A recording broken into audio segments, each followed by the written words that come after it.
Nous voilà revenus en plateau pour la conclusion de cette journée avec Stéphane Pimbert, qui est le directeur général de l'INRS. Ce n'est pas l'exercice, Monsieur Pimbert, le plus facile après des débats et une matinée aussi riche. Alors, qu'en avez-vous retenu?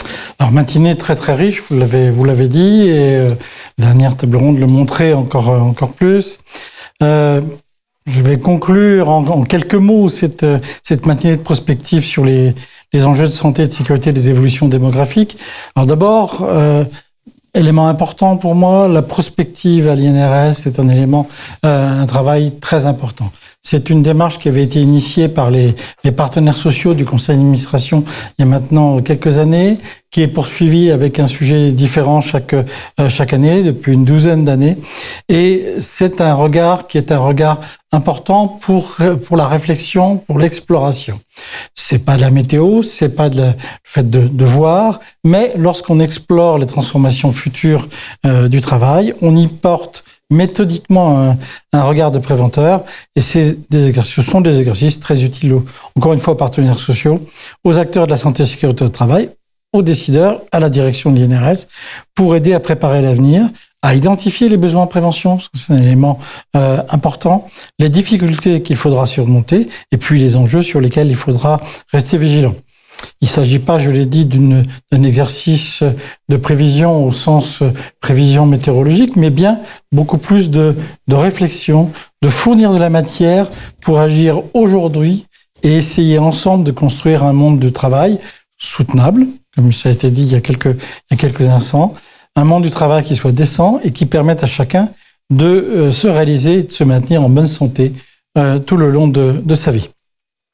Alors cette question de l'évolution démographique, ça fait écho à des débats qui sont actuels. On l'a entendu ce matin. Le processus de vieillissement de la population française, il est engagé depuis des années. On le voit arriver encore plus si on suit l'actualité ces dernières semaines. Et il est engagé depuis des années et il met en tension notre système de protection sociale. On le voit aussi.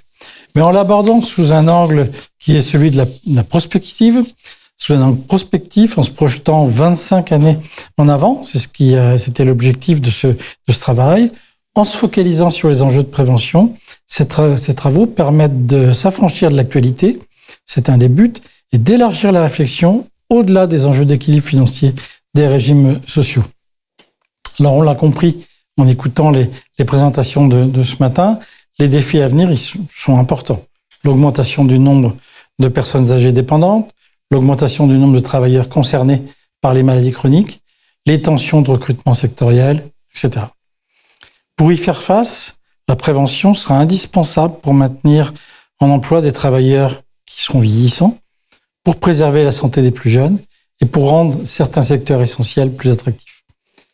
On a donc un enjeu qui est de se placer et de maintenir la prévention au cœur des préoccupations des acteurs qui vont piloter ces transformations. Les pouvoirs publics, les partenaires sociaux. Mais aussi, on a un enjeu de se mobiliser pour les entreprises pour éviter que face aux difficultés à venir, elles n'adoptent des stratégies qui soient des stratégies de trop court terme qui, au contraire, pourraient contribuer à aggraver les problèmes plutôt que les atténuer. Alors l'objectif de ce travail de prospective, c'est de sensibiliser les uns et les autres à ces enjeux, de susciter un dialogue qui soit constructif, évidemment, et qui intègre systématiquement les questions de santé des travailleurs.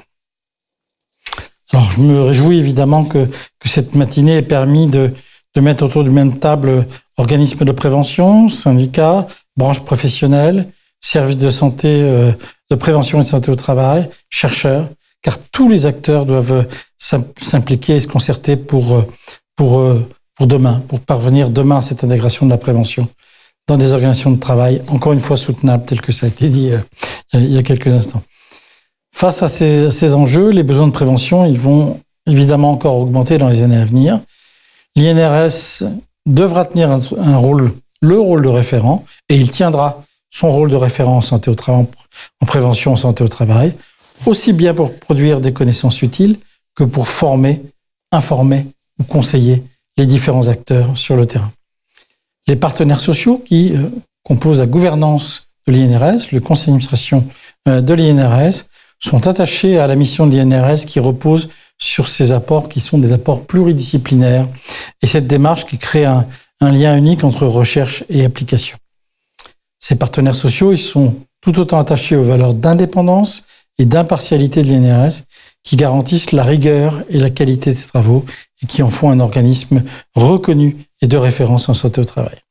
Ces partenaires sociaux, ils sont aussi mobilisés pour veiller à ce que la dynamique de renforcement de la prévention en France se traduise par l'attribution à l'INRS de moyens et de ressources qui lui permettent d'exercer pleinement sa mission dans l'esprit de la dynamique de la loi de santé-travail du mois d'août 2021.